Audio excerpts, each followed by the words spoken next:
Welcome to Tracing Your Family Roots. My name is Arlene Sachs, and this is Sally Ann Sachs. And today we'd like to welcome Logan Kleinwaks. Welcome. Thank you. We're delighted to have you here. Logan, his non-genealogical background is in math and physics, and your interest is genealogy, and you're coordinator of the Jewish Genealogy Danzig Special Interest Group.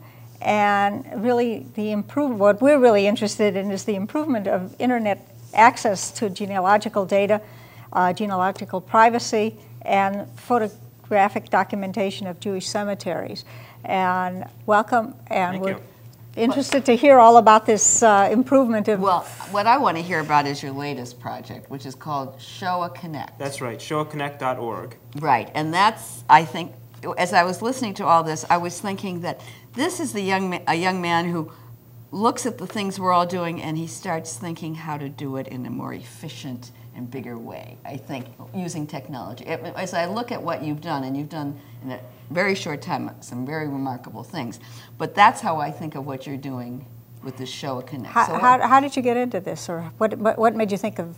Well, I was attending the IAJGS conference in New York last summer, and there was someone from the Israeli Genealogy Society talking, Rose Feldman. She was talking about her efforts and the Society's efforts to help researchers outside of Israel contact people inside Israel they think may be relatives, and specifically to contact people who have been submitters of pages of testimony, Yad Vashem. Or their children, because or their children if they're deceased. And well, let's explain what that is, because our audience doesn't automatically know that. The pages of testimony are pages that were filled out by Holocaust survivors, either family or friends or neighbors, about somebody that was deceased. And the theory was that it was going to serve as their tombstone. And these are all collected at Yad Vashem. Now go on. And I think they actually have about 2 million of these pages, which include about 3 million people, because sometimes there are multiple people mentioned on one page. But also, no, actually, they've been now adding material from their archives, so their database they're claiming is close to 4 million. They have other types of documentation besides pages of testimony, and they still were started to be filled out around I think 1955, in the 50s, up to the present time, by people from all around the world in many languages. And over several years, they digitized this. They scanned in all these documents and made a way to search them. So you could type in your family's name, maybe the place where your family was from, and you could see pages of testimony that were filled out. And sometimes you might do that and discover, wow, I knew that this person was a victim of the Holocaust, but I didn't know that he had a surviving brother living in Tel Aviv who filled out this document. So for genealogists, the real hot stuff is who submitted it. That's right. Yeah, because they survived. And the trouble is, if they filled it out 50 years ago, they may not be alive. They may not be, if they are alive, probably not at the same address. That's right. So that's finding the traces of them is, and the thing to mention, I think, is that this is the biggest Jewish database online. There's nothing that's all Jewish that's this size. It's huge. Yes. So potentially for genealogists, this is mother lode. Okay. Now, what you suggest doing is what? You've designed something called ShoahConnect. ShoahConnect, right? So the Israeli Genealogy Society will try to manually help you get in contact with a submitter or their kin. Right. What I wanted to do is automate that process. So let's say... Automated because? Automated because, as you say, it's more efficient. And also to create a permanent record of your interest in a particular page of testimony. So let's say you're looking on Yad Vashem's wonderful website at one of these 2 million plus documents, and you say, I would really like to talk to that submitter. Now, you could manually try to find this person on your own. It's very labor intensive, and who knows whether you'll be successful. What I want to enable was for you to make a record that I'm interested in this page of testimony. And then at any time in the future, if someone else also expresses an interest in that same page, somehow I want to put the two of you in contact. You know what this reminds me of? It reminds me of the Jewish Gen Family Finder. It's similar. The same principle. We're both researching. We're both interested in this victim, as opposed to we're all interested in people from this town or people with this name. And actually, I think that for genealogists, making the connection through a page of testimony increases the likelihood that the person on the other end will actually be a relative of yours and not sort of a false positive. Yes. Because there's so much information potentially on these pages of testimony that you can really tell, yes, that is my relative. So the way that I chose to make this contact is through email. So when you use my site, and I can describe that, if there is, you'll leave your email address, and if there is a match, you will be notified automatically by email. You don't have to check back on the site. You'll get that notification. Okay, walk us through the site. Tell us I'm interested. Tell me where I go, what I do, and all the real nitty-gritty. The address is www.ShoahConnect.org, SHOA Connect.org. No, wait. And there OAH, and there will be Either a one link will work. to that from our website. So Well, tracingroots.nova.org. We'll put a link on it. Okay. Excellent. So, So you go to that website, Right. and you will see instructions. There's a big link in the middle that says to begin. Click here. And that will give you instructions, which I can outline, on how to use the site. And they're available in several languages. Volunteers have been translating this. So we have English and Spanish and Danish and Polish and Portuguese and Hebrew. And if people are willing to translate into other languages, I'll put that up there. Russian in particular, German, and so on. So volunteers have helped with that. We want as many people as possible to be able to use this.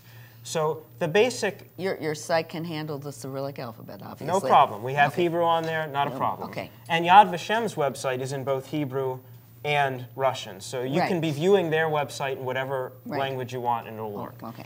So the basic requirement for using my website is you have to install a piece of software called the Google Toolbar. It's provided by Google, the search engine company, and it sits in your web browser, Internet Explorer, whatever you have, at the top of the screen. And the site explains how you do this. You click one link. Does it cost money to install? It's totally free. Good to know. It's totally free. Google provides it, so they take care of all the security and all those aspects. And in addition to having that toolbar, you will install a button for ShoahConnect, for my website, that will appear on that toolbar. It looks like a letter C. Okay. Now, once you've done that, you can go to Yad Vashem's website, and you search their database for pages of testimony, as you normally would.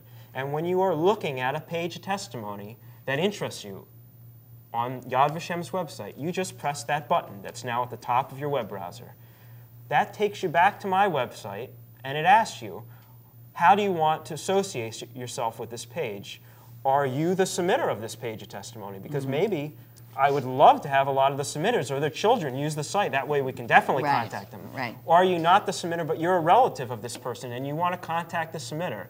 Or maybe you just want to be in touch with other relatives who, unbeknownst to you, are looking at that same page. I mean, Yad Vashem's website gets millions and millions of hits. There may be many people looking at the same pages not knowing that they're cousins or even closer relatives. So you could use ShoahConnect to connect in that way too.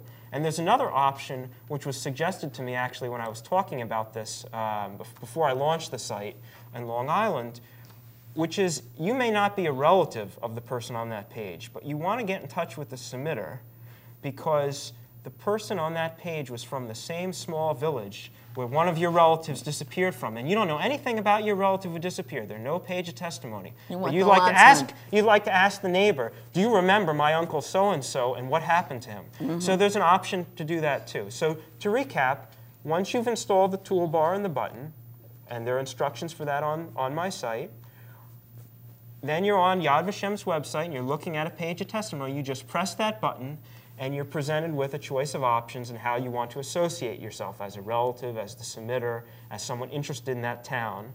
And then you'll enter your email address and password, or if it's your first time, there's a button to create a new account as a new user. And then you're in the database forevermore. Oh, forevermore. Unless you choose to remove the association. But the other thing is, what that. if I change my email address? You can go on the site. There's a link called My Account at the top, and you can adjust your email address. Oh, and it'll apply retroactively to everything else. Oh, okay, because that's one of those heartburn things. And the other issue that people have raised is, well, what if the person forgets to do that? How do I contact them? You know, now the email address just doesn't work at all. And I'm working on a way that you could leave some alternate contact information, but I'm very concerned about privacy, so I want to make sure I do that in the right way. One difference, you mentioned Jewish Gen's Family Finder. One difference here is that you never you have this option on the Family Finder, but your email address will never be revealed if you use my site unless you meet one of two things happens. One, there is a match, and you choose to contact that person. Or two, you are contacted, and then you choose to reply. Because when I notify someone of a match, I don't send them the email address of the matching person. I say, go on my website, and there's a special form, and use my website.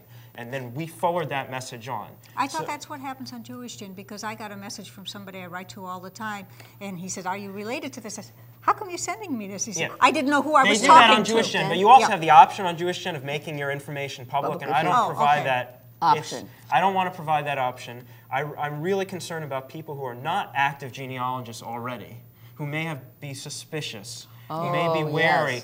Do I want to make my information public? I want to make it as easy for them and as private for them as possible. That leads me to another thought. Obviously, for this to work, you need what I always think of as critical mass. You need a lot of people doing it. When Gary Mokotov started the Family Finder in the mid-'80s, it was rare that somebody would contact you. Now they contact you all the time because there's that many people doing it. But for you to get that, how are you going to get to that critical mass? Well, it's interesting. So far, we have about, as of this morning when I left to come to the studio, we had about 315 users. But those users had made over 4,800 associations with pages of testimony. The average user, on average, users are making about 16 associations. So actually, what matters here is the number of associations with pages, not the number of users. That's right. So we can get a pretty large number of associations with a fairly small number of users. Already, about 1 in 400 pages of testimony out of that entire database are covered by ShoahConnect already. And we've just begun. Do you know if anybody's matched anybody yet? Well, there have been messages sent. Okay. There have been messages sent. Whether they've been successful, I don't know. Whether, for example, they're two relatives who are both active genealogists and they already know each other, I don't know. Certainly, if people have a great success, I'd like to know about it.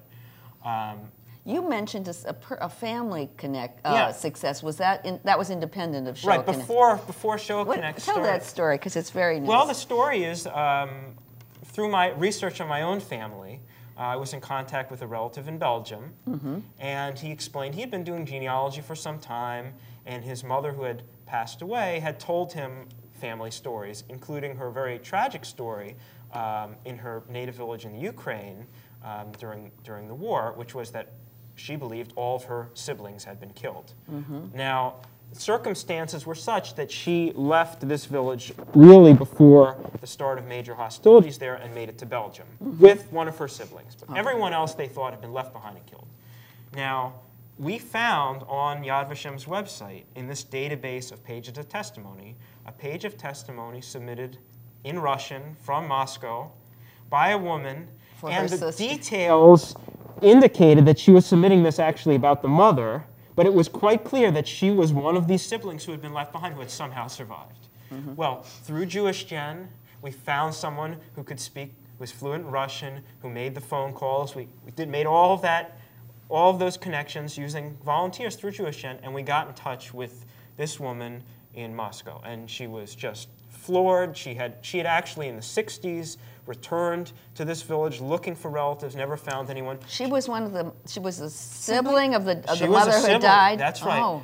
Now, unfortunately, she submitted these pages of testimony just a few months after her last surviving sibling passed away. So there could have been one of those sibling reunions. There was the potential for that, but still, she reunited with her nieces and nephews. They flew from Belgium to Russia, and they met with her. How long ago did this happen? This was maybe a year and a half or 2 years ago. It was a great story. It is. The other thing that's so interesting, it's only in recent years that the Russians have been submitting, and not just the Russians in Israel, but Russians from Moscow, because I got my first Shulkin hit that way, was somebody from Moscow. We never think of looking in Moscow. What I'm getting to, Logan, though, how are you going to, everybody knows Yad Vashem. JewishGen is well known, and the data, Family Finder's up and around and going. Ideally, if you had your dream, how would you structure this institutionally? How would you maximize the chances that people are going to use this. And so that you said some people might be suspicious, and we all know that when we've contacted survivors. What's your game plan to get this Well, used? the game plan, first of all, is to get as much media publicity as possible. So already a major newspaper in Israel, Haaretz, has... Oh, that's a leading newspaper. Has published an article just a few days ago, and Ynet, which is a major news website, put something up. And when those articles are published, immediately there are new users. So we want all Jewish media, hopefully non-Jewish media too, just mainstream media that people watch, like CNN. How did you get the Haaretz story? How did I get the Haaretz story? Well, someone who was very interested in my site, who had helped actually translate into Hebrew, wrote to a reporter from Haaretz. Okay. And similarly, the Ynet story was because someone who helped translate the site into Spanish contacted. So people who use the site, who want to increase their own chances of having matches and other people's. Okay, you're networking. I want them to network. That's part one. Okay, but that's not all of it. What Part else? two is all the Jewish genealogy societies. I would love for every Jewish genealogy society to tell their members, put it in their newsletters, have their members tell people they know who are survivors who may not be active genealogists. We got one from our society, because that's, Are you speaking at the conference in Salt Lake? I will be speaking at the conference, not about this, about something else. Well, you should but I'll be speak at the about conference. But speak about this a little bit, even if you have another topic. And then the other, what's interesting about this is, you don't have to use this website on a regular basis. You don't have to be an active genealogist. You just have to put yourself in the system once and then sit back and wait. So that means that even people who don't really have internet access, who aren't computer users, which may cover a large number of Holocaust survivors, they could have a friend help them just do it the first time, get themselves in the system, maybe using the friend's email address as the point of contact. And then, in the future, if there's a match, that friend can let them know. That could cover a lot of people, perhaps people who are in assisted living type situations. Someone could go and visit them and say, okay, are you interested in participating in this? And then that one person acts as the sort of the conduit and uses his own email address, so that those people just have to say, these are the pages of testimony, and get a lot of people involved. That needs a project. Maybe you can get Rose Feldman to do that, because you think big. But we want to reach out to people who aren't just genealogists. Right, so that for that you're going to need a little project where people go, and Yad Vashem went door to door to get some of their pages of testimony among the new immigrants, the Russian immigrants to Israel. That's how they got so many of them. And so I'm wondering, you've got the concept, but are you working to get this Well, I'm sending out as many messages looking for assistance, cooperation, publicity as I can. It's not totally up to me to make that happen. But, for example, the U.S. Holocaust Memorial Museum has a registry of Holocaust survivors. Right. And they've been in contact with a lot of people. Now, I don't know whether it's possible for us to cooperate. There are a lot of privacy issues involved, whether they want to, or whether they're just willing to Have you spoken to them? I have contacted them. We've corresponded a bit, but nothing has been finalized. But even if a site like that, which gets so much attention, would just be willing to provide a link to my site or put in their newsletter, hey, there's a new website that's helping relatives, survivors get in touch, that would really help. If I said to you, I know an institute that might give a grant, let's say $10,000 for a project, what project, standing on one foot quickly, how would you use it? $10,000. Well, one of the I'm gonna buy some time here, but one of the great things about genealogy is there's so many volunteers that not everything requires money. That's right. Probably, if I had $10,000, well, if it was related to this. Right, for this. If it was related to this, I would probably. I would think I would print posters. Mm-hmm. I would try to get posters displayed in prominent locations. For example, on universities. I've been reaching out to a lot of young people also who themselves were not survivors but have grandparents. Right. It's tough because I don't know. You on the spot. You can't buy. I don't know that you can necessarily buy publicity. I mean, $10,000 won't buy you a TV ad.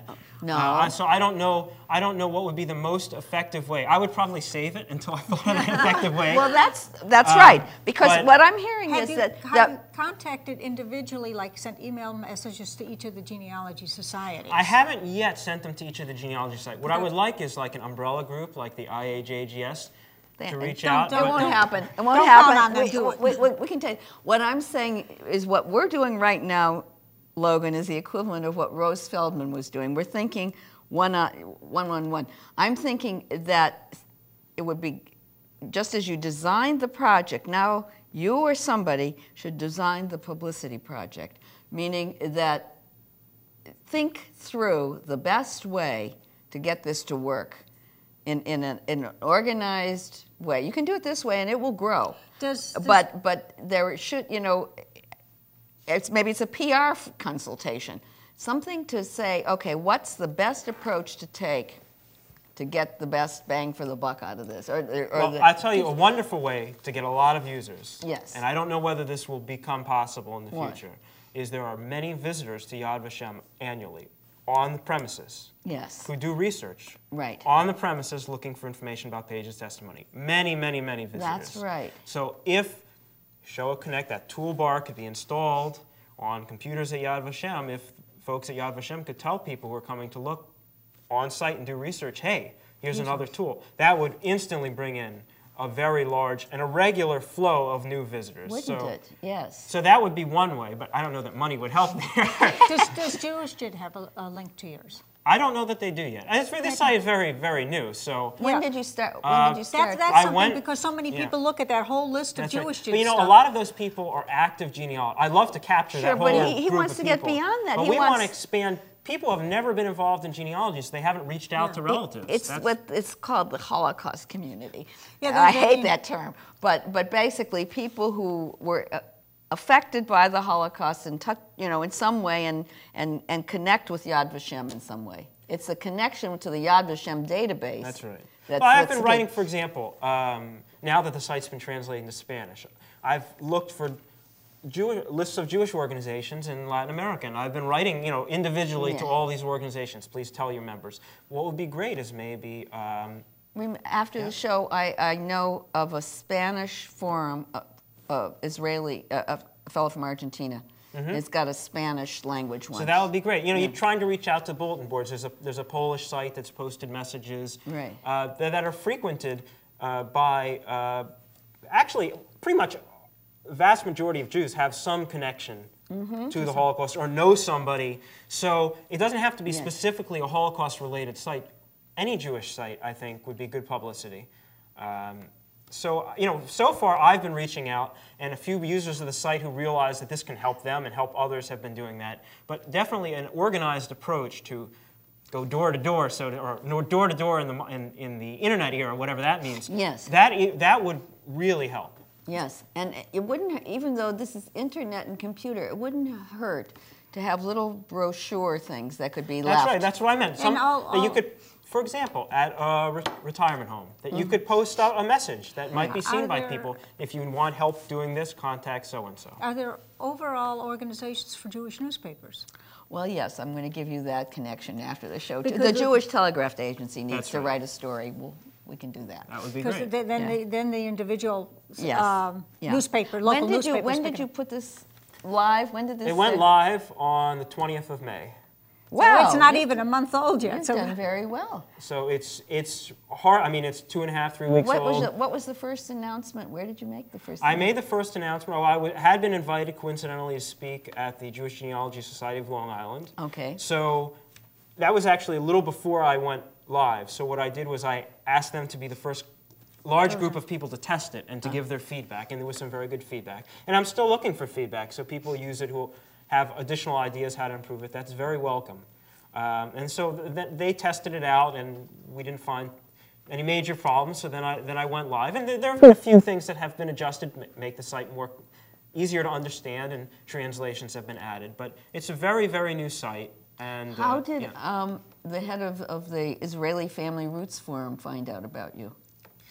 Well, he was recommended to me. Ah, so you reached out to him. He was recommended to me as someone who was very active in Israeli genealogy and also in technological approaches to genealogy. Right. And I can't stress this enough, with the young community also, because they are the ones who are really active online, but they also have the connections to their grandparents or people who who might be the users of the site. So, Yes. so I'm trying to reach out to them as well. Yeah, so he was recommended, and he's been extremely helpful. Now, that's the one that put out this blog or Yeah, whatever. Arnold. Yeah, that was very interesting. Arnold Herskowitz, yes. People who've grown up with the computer from the time they were 4 years old, this is, you know, like the way, of course. Yeah. And so it's no big deal. And it's a marvelous tool. Now, just in the last minute or so, what would you say has been Yad Vashem's message to you about this? Well, in the interview and on my site, they've provided an official statement, which is essentially that they're not connected in an official way with my site, but they think it's positive, and they're glad that their website can be helpful to people. Okay. And what I've heard from Yad Vashem, so of course I had discussions with them before I opened this up. I wanted to ask them, is this okay? You know, how could we cooperate? And they've been very helpful, and essentially the message is the same. They're not officially involved, but this adds value to their website. And this is not functionality that they have, but this really adds a lot of value, and so I think they've been quite supportive. And I think they should be and would be, because every time there's a story like the lady from Moscow and the relatives in Belgium, it'll be in the Yad Vashem magazine. And it would be great if this could be integrated more completely into Yad Vashem's website, so when you're looking at a page of testimony, it has a link right on that page. Associate yourself with this page. Now that hasn't been possible yet. That's why I have the toolbar. When did that reunion with the relative in Belgium take place? How long ago? It was at least a year and a half ago. Oh, too it was bad. not very recent. But you know, as recent. Yeah. Yes, go ahead. Really quick. Okay, because what I want to say is get a story in the Yad Vashem magazine. And that didn't happen through my site. I'm sure as soon as there's a connection through my site that there will be a lot of publicity. Absolutely. Well, thank you very much, Logan, for coming on. This has been very, very interesting. Very and creative. It's a really great site, and I hope you have a lot of success with it. I haven't gotten on it yet. No, neither have I. But thank you for your ideas, too, and help that you've offered. Okay, you know, that's it.